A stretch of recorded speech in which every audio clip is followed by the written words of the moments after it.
Сәлеметсіздер ме, құрметті көрермен? Төралтай төсінде атты айдарымыздың кезекті санында ұлтымыздың шетпешілік өнерін жалғастырушы Мейрамбек Қабдығалымұлы жайлы түсірілген арнаулы хабарымызды назарларыңызға ұсынамыз.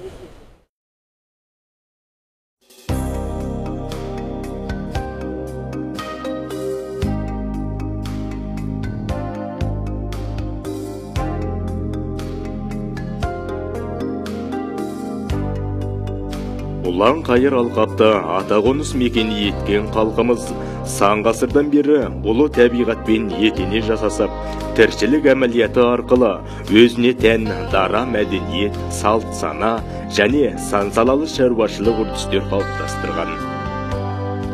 Бірінші байлық денсаулық деп білген халқымыз ежелден денсаулықты қорғау және ауруға ем табу жағында мол тәжірибелер жинаған.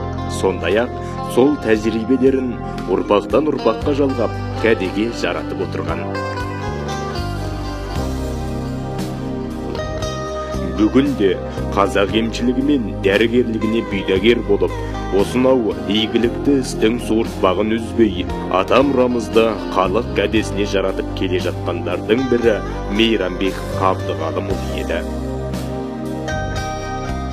Мейрамбек Қабдығалымұлы 1965 жылы Алтай қаласының Сарғусын ауылында ағартушы семьясында өмір есігін ашады.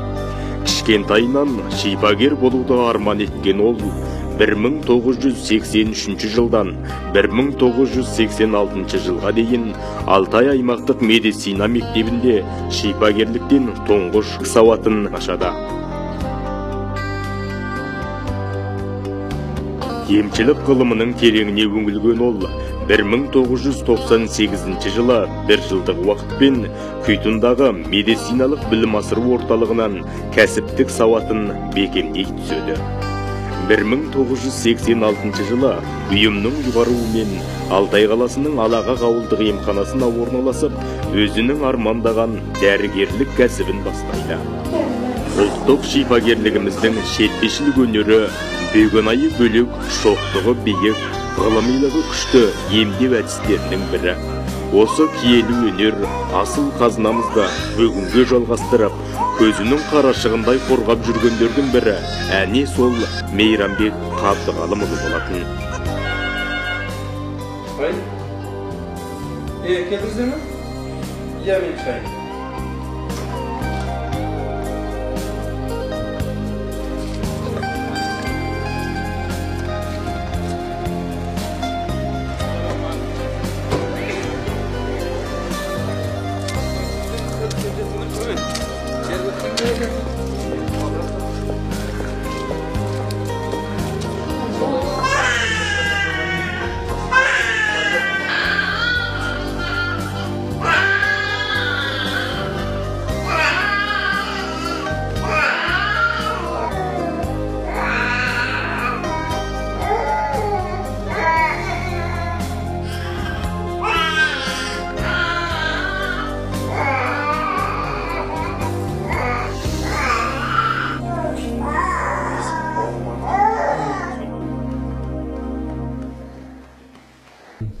Біз кеше мына баламыз ауырып осындай үйден шыққанбыз, ана Көктағайдан шыққанбыз болатын. Осындай баламыз ауырып Көктағайдың ана донорханасынан ешқандай нәтиже болмағаннан кейін содан машина кірелеп мына бетон қалашығына келгенбіз.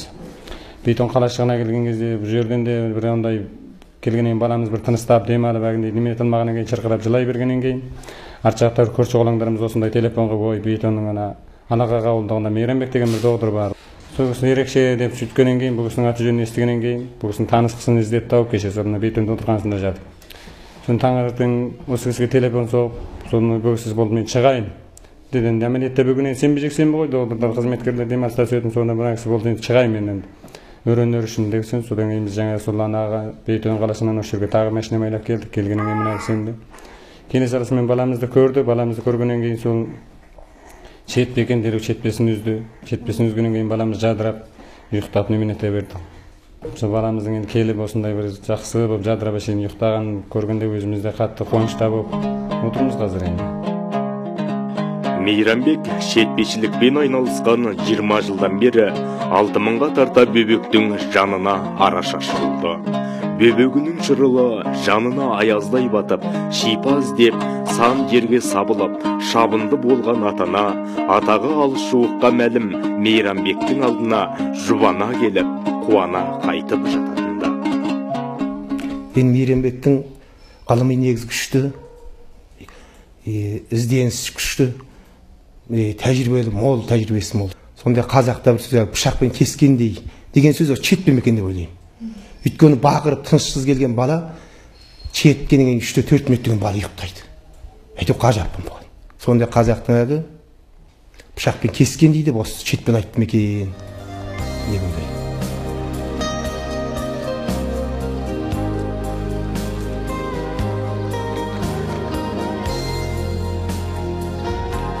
Бөбектер четпеген неліктен шалады? Мына біздің қазақ дәрігерлігінде баланың кіндігін бұрынғылар ұзын қиюды дәріптейді.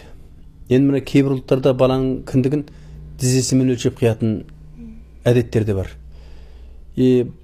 Онан кейін біздің мына ұлтымызда тегінде бала шетінеп тоқтамаған кездерде баланың кіндігін балтамен кесіпті. Жеті ошақтың астынан, жеті әйелдің астынан өткізіп ырым жырым істепті, сонымен бала тоқтап дейтін әңгімелер бар. Солардың барлығындағы әңгіме ол ошақ пенен балтада ғылымилық жоқ. Оның ғылымилығы баланың кіндігін ұзын кесуде, немесе баланың кіндігінің қанын сарқып кесуде. Енді баланың кіндігі біздің батысша дәрігерлікте де баланың кіндігін қиған кезде ана жолдасына қарай сауып қию керек деген назария бар.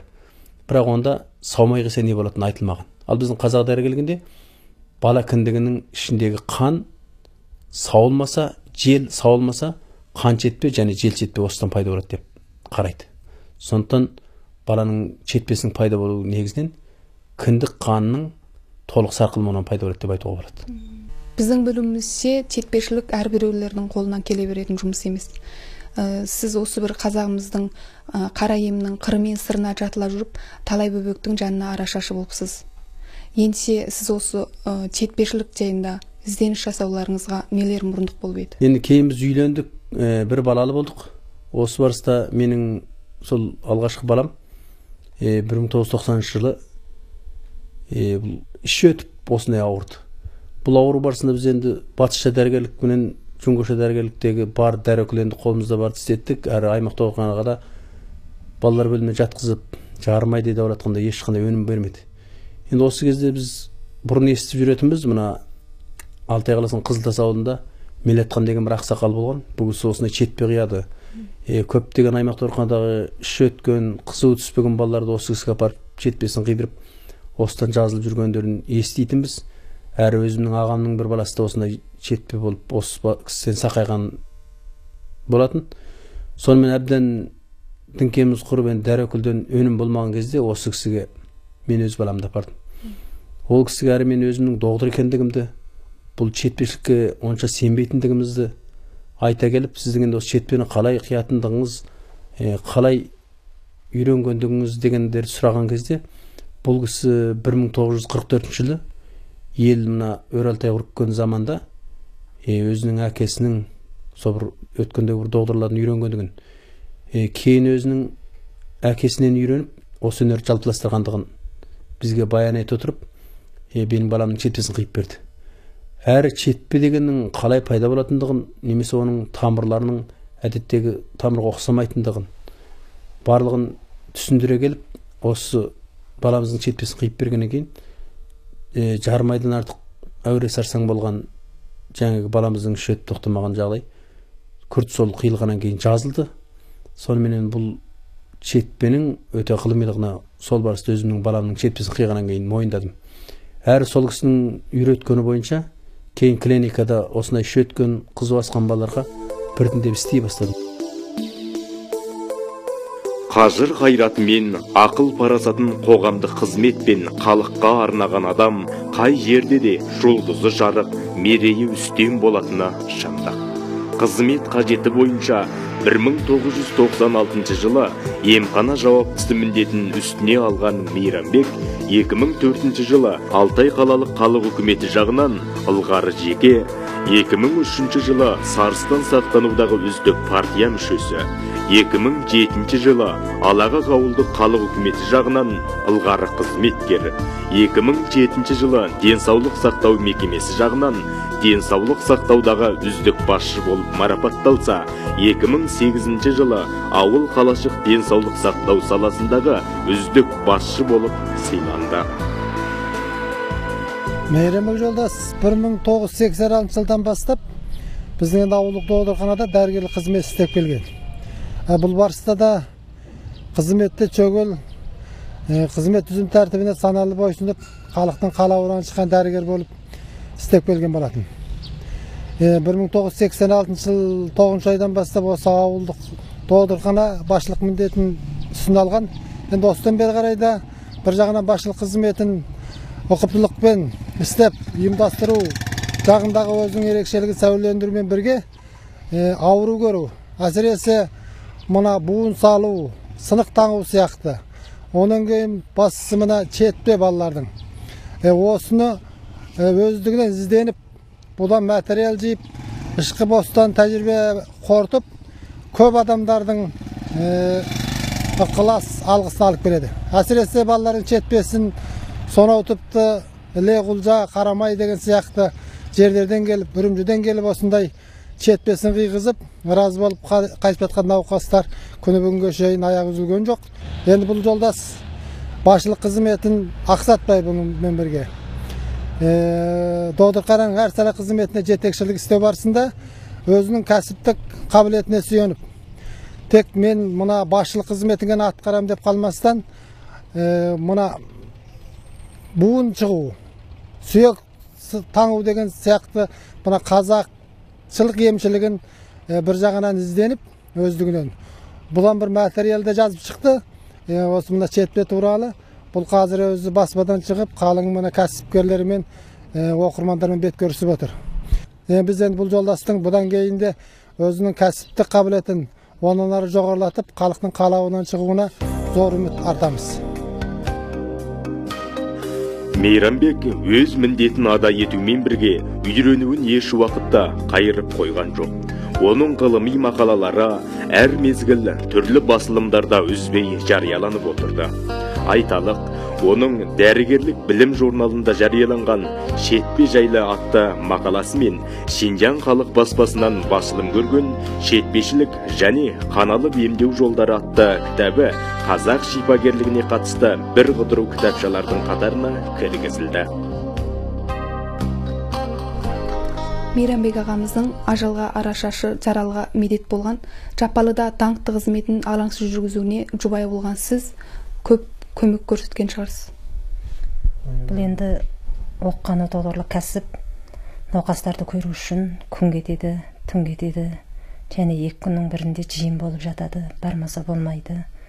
Осы барыстарда балалар жас болды, үйдің семьялық орташылығын өзім жүргізіп жаттым. Осы барыстарда сен үйге қарамадың деген сияқты сөздер айтып, қызметіне бөгет болмадым, қайта шамамның келгенше қолдау көрсетіп, демеушілік еттім. Шамамның келгенше үйдің орташылық жұмыстарын малды-мал дегізбей, жанды-жан дегізбей, және қосымша өз кәсібімді дөңгелетіп жүріп жатырмын.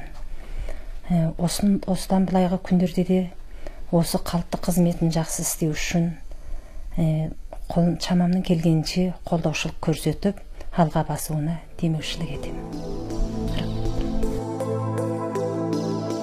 Дәстүрлі қазақ шипагерлігі әлі де халық қажетіне жарайтын, болашаққа бергенінен берері көп, ішкерлей зерттелуге тиісті тың тақырып екендігін бүгінгі ғылым саласы мойындап отырғаны да шындық.